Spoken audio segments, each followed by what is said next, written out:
Bonjour chers auditeurs, auditrices, bienvenue dans Était une fois le cinéma, votre podcast qui parle de cinéma et rien d'autre que de cinéma. Et aujourd'hui on se retrouve pour un peu d'actualité, car on va parler d'un peu de censure. Et vous savez que j'adore un peu ramener la censure qu'il y a dans le monde.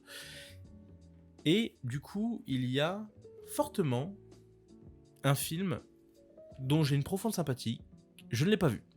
Je ne l'ai pas vu et j'aimerais le voir, justement pour voir pourquoi a été notamment censuré par les pouvoirs publics. Et d'ailleurs, cet article dont je vais vous montrer, je vous mets le lien dans la description, vient du fanzine Darkness Fanzine, qui est un super blog que je vous conseille vivement, qui parle beaucoup d'un peu de la censure dans le monde et justement de tout cet aspect de la censure. C'est de là venait un des articles que j'ai parlé sur Netflix qui a censuré le prochain film sur Marilyn Monroe, qui était un peu houlé apparemment. Et qui, notamment, en plus, c'est des mecs qui font, ou des nanas, je sais pas. On est les deux. On est des hommes et des femmes. Qui ont fait notamment des livres. Je vous conseille notamment cette compilation de livres qui est gore et violence, sexe et déviance, politique et religion, vidéo nasty, homosexualité, censure et cinéma en France. Donc beaucoup de sujets concernent la censure et c'est des bouquins qui sont très complets, donc je vous conseille vivement la lecture. Je mets leur lien dans la description, bien sûr. Donc, Salma, dont l'affiche que je trouve très belle. Voilà, simple, efficace, ça parle de beaucoup de choses. C'est une très belle affiche de court-métrage. On apprend que Salma, réalisée par Inès Ben Othman en 2022, sélectionnée pour participer à la 8e édition de l'Alexandria Short Film Festival organisé du 10 au 16 février, donc là pendant que je parle c'est en train de se faire en Égypte, a été interdit de projection par le comité de sélection. Je pense que quand ils disent comité de sélection, c'est pas très bien détaillé, mais je pense qu'ils parlent du comité de sélection égyptien. Ça doit être un comité qui parle notamment de l'autorisation des films. Comme nous en France, on a eu ou même dans certains pays, il y a des comités de sélection des films pour dire ça peut aller en salle, ça peut aller en salle. 2 jours seulement avant l'ouverture du festival.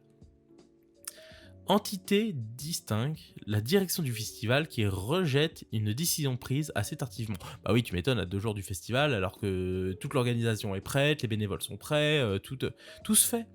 Et là, on va dire « Ah non, vous allez pas mettre ce film !» Non mais monsieur, il reste 2 jours, tout est prêt, vous allez pas nous faire chier. Donc du coup, on va dire, une solution en queue de poisson. Indique avoir eu exceptionnellement l'accord du haut comité pour maintenir le film dans la course au trophée de la compétition internationale. Autrement dit, Salma ne sera présenté qu'aux membres du jury. Et ça, je trouve ça horrible. Parce que le cinéma n'est pas un art qui est fait pour que que juste un jury puisse voir un film et décrypter les qualités d'un film. C'est le public. Le public est le plus grand victorieux d'une œuvre cinématographique. Car c'est lui qui va profiter d'une œuvre qui va t'amener dans un univers, dans une pensée, dans un style cinématographique, et justement aussi dans toutes les convictions d'un ou d'une réalisateur, excusez-moi. Autrement dit, Salma ne sera présentée qu'au jury.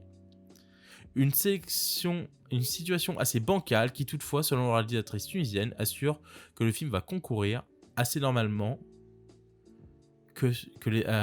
normalement avec les autres films de la compétition internationale qui sera traité équitablement par le jury.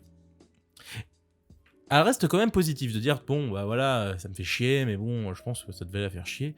Parce qu'elle voulait, je pense, présenter. Quand t'es réalisateur, t'as qu'une envie, et je vais vous dire, hein, t'as qu'une envie, c'est de le montrer aux gens, ton film. C'est de le montrer à un maximum de gens, le mettre dans une salle, de dire ouais, que les gens vous kiffez voir ton film. Malheureusement, ça ne sera pas le cas. Il sera seulement fait pour le jury, après, elle sera peut-être en compétition officielle. Après, c'est le truc qui fait que tu vas avoir une sympathie profonde pour le film. Et pour protester, tu peux lui donner le prix. Après, je sais pas si le film est bien, je l'ai pas malheureusement vu, mais clairement, ça me donne envie de le voir. Car le sujet est très intéressant. Salma est l'adaptation cinématographique de la nouvelle Wham Letmed Eb, attention je parle très mal l'arabe, l'illusion d'une nuit d'amour en français. de l'écrivain tunisien Lassad Ben Antin. Le court-métrage de 19 minutes raconte l'histoire d'une jeune femme, de la trentaine, qui travaille comme prostituée.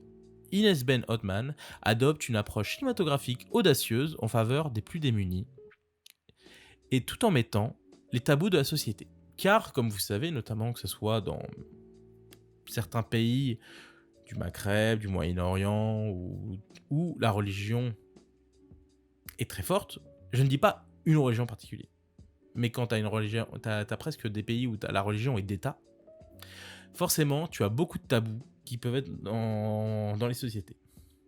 Comme en France, on pouvait l'être beaucoup en termes de sexe il y a quelques années. Avant, on ne parlait pas du tout de sexe. On ne pouvait pas amener la sexualité comme tabou, c'était vrai, de la société. On n'en parlait pas. Aujourd'hui, on en parle beaucoup plus librement, mais il y a des pays, justement, où encore c'est très compliqué au niveau de la parole. Et moi, c'est pour ça que je soutiens très souvent dans ces pays ces films-là, parce que c'est des films dont la parole est encore beaucoup à dire, et que c'est des films très importants pour la plupart. Je pense notamment à ce film, je ne sais plus de quel pays il est, turc, je crois qu'il est turc. Je pense à Mustang, qui est un film où quatre cousines, quatre sœurs, je sais plus du tout leur lien de parenté, où justement elles sont bloquées chez elles parce que leurs familles vont les barrer. Et ça fait un peu film de prison dans l'idée, vraiment cette maison comme une prison, qu'elles ne peuvent plus vivre leur jeunesse, leur sexualité, sur plein de trucs. Et c'est très intéressant. Aujourd'hui, en France, c'est quand même globalement des combats qui sont gagnés, en termes de sexualité. Après, il y a d'autres combats qui se font, je pense, notamment social, sexuel sur certains trucs. Mais globalement, c'est encore des sujets qui sont quand même en voie de développement et qui fait qu'on fait un pas en avant. Dans ces pays-là, c'est encore très compliqué. Et c'est pour ça que c'est des films que je soutiens fortement. Et pour moi, c'est des pays qui ne doivent pas être censurés à l'heure d'aujourd'hui. C'est des films qui doivent permettre à la société d'avancer, que de montrer que ces films vont permettre à la société d'avancer. Parce que le cinéma permet à l'évolution de la société. Et que le cinéma est une manière de voir l'évolution d'une société. Vous regardez le cinéma français, on peut voir qu'en termes de sexualité tout un toit, sur plein de sujets, même, on a globalement une évolution.